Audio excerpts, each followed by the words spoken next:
Hey everyone, welcome to the KE Report, another daily editorial with Dana Lyons, fund manager based out of Chicago and editor of the Lyons Share Pro website, which we will post a link to in the show notes. Now, Dana, look, we always talk about a wide range of sectors and markets. We'll even get into the commodities, but overall, I always like to ask you if there's any sector, any market that's really standing out to you that we should talk about. I asked you this before hitting the record button, and I think your answer was very well summed up. So, Dana, again, anything really standing out to you out of the ordinary right now? Yeah, thanks, Corey. Yeah, as I mentioned prior to coming on, really what stands out is the overall market. So our quantitative models takes a lot of the input from broad market measures, breadth, internals, that type of thing. What the majority of stocks are doing, and in that context, the broad market is really firm right now. Most of the advanced decline lines are hitting new highs. A lot of the small to mid cap averages and equal weight averages have more recently broken out to all-time highs and hitting all-time highs. So from that perspective, that's the healthiest factor that you could really find in a market at any time. So even as, some of the Mag 7 and the former, leaders in the market that kind of topped out in July, even though as those kind of fall off the wayside, there's no shortage of new sectors and new leaders jumping in. And in fact, like I mentioned, the broader the participation in that leadership, the stronger the overall market is. So you just have to go to where that strength is, kind of rotate out of those former darlings of semis and AI and some of those mega cap tech names and into the areas that are working now. Like I said, some of the small to mid cap names, especially, and a strong handful of broad sectors hit new highs or just off of new highs. Yeah, Dan, it sounds like a lot healthier market when you think about the participation from the small caps and the mid caps, not an over reliance on just those big mega cap tech stocks, the Magnificent Seven, and seeing that broadening out under the surface. It's a lot healthier market out of some of the potential new leadership areas, or at least sectors. Which sectors have your attention as having the most relative strength right now? Out of the sectors, well, you have kind of a barbell approach. You've got on the one hand some of the defensive names that have really come to fore since the tech names, since the mega cap tech topped out in July.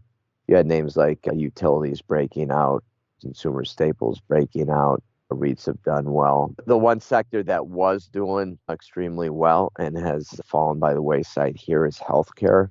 And I think that's probably very much tied to the new administration coming in, some of the hammer that's going to come down on some of the pharmaceutical companies, perhaps. So that's one that, after being in for a while, we are lagging out of a little bit here into the recent bounce. But some of those other defensive sectors have been doing great. And then you have some cyclical names that are doing great as well. Financials, industrials, materials been holding up, even consumer discretionary bouncing back nicely. So again, like you mentioned, healthier market. The more participation you have within relative strength, the healthier the market it is. And really, that's what we're seeing right now. Again, despite some of the struggles in the former leaders, which you have to divorce yourself from whatever attachment you had to those that have served investors so well, and that maybe those runs have run their course. There's better places to be right now. So, Dana, how have you noticed the different trends between growth sectors and more defensive sectors in terms of those market moves and where investors are most focused right now? There's again kind of a barbell approach to leadership right now. You do have some of the growth names that are still hanging up strong, and maybe not the mega cap growth, but some of the smaller, especially mid cap growth areas that are doing extremely well. And then most of the value sectors across all of the market caps are really doing well. We've talked about over the last couple months, I think the small and mid cap pure value indices that we've been tracking and waiting for breakouts after basing for a year to a couple years. And those have really in the past been a good barometer of risk on versus risk off. And we've seen a nice explosive breakout to all-time highs. And tickers like RZV, RFV, those pure value indices, which again, after basing for so long, should have plenty of more potential to the upside after the breakout. So again, you have various groups on both sides of the spectrum, value and growth, that are working right now, especially in those broader, smaller and mid-cap areas of the market. Well, Dana, just to that point about value versus growth, I've seen two different articles in the last week that was pairing against consumer discretionary versus consumer staples. Consumer staples, traditionally the value sector; consumer discretionary, usually that growth, that extra money that consumers have. I know that you look at every market on its own accord, but do you ever look at things like that, like a ratio between consumer discretionary, the growth and funny money side of it, versus the consumer staples, those solid household names?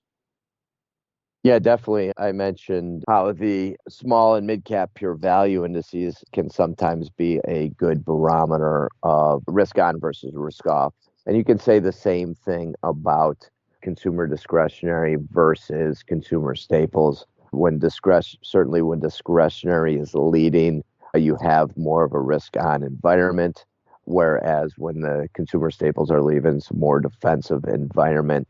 Right now, you have good participation really from both sides of the spectrum. I would say on a longer term basis, probably consumer staples have probably more life to them.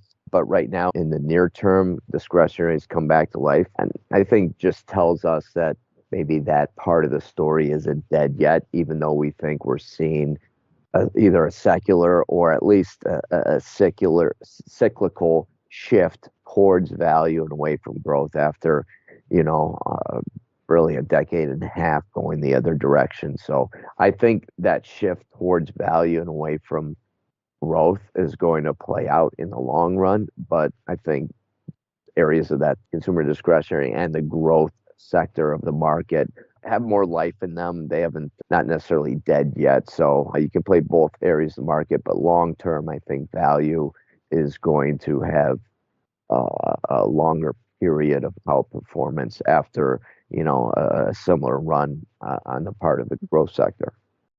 Let's move over to the commodities sector then. Look, commodities, I think maybe at best have gone maybe sideways for the last little bit. There's been a little weakness in a wider range of commodities. Copper trending back towards $4. Gold's been mostly flat. Silver flat to slightly down. Crude's been messy but flat. Natural gas had a bit of an uptrend. Any commodities that are catching your eye, either for the upside or the downside? There's very little in terms of, trends out there within commodity land, but, you look at the dollar over the last couple of years kind of sideways, and we're seeing the same thing with commodities. Gold has continued to be the standout as it continues at higher highs, higher lows.